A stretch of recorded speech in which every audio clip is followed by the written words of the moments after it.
ме? Отырыңдар.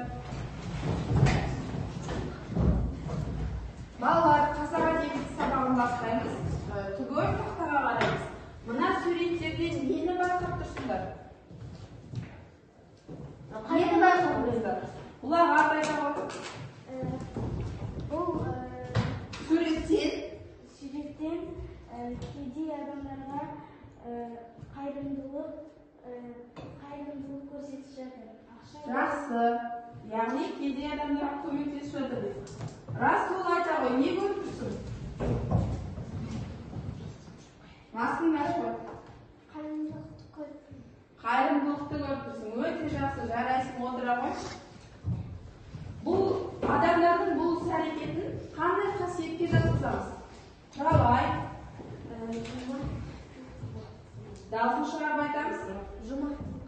Жомарттыққа жатқызамыз. Жақсы, өте жақсы.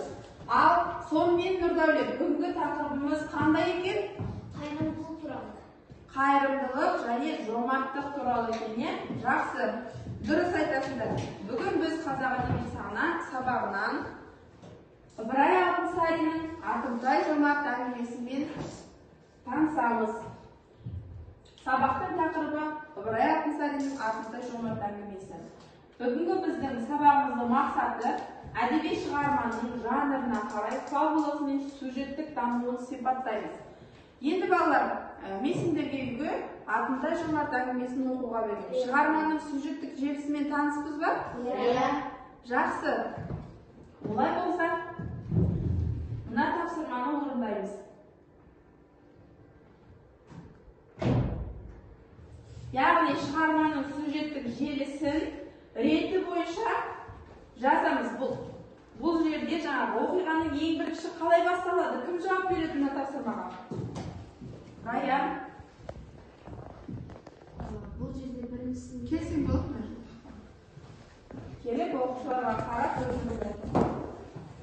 бұл жерде бірінші Яғни оқиғаның басталуы.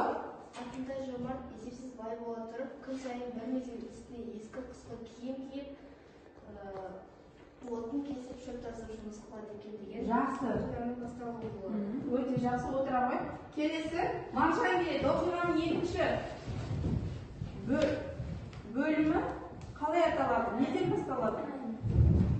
Оқиғаның екінші бөлімі Иә. оқиғаның ары қарай дамуы. Бір күні өзінің жақын таныстары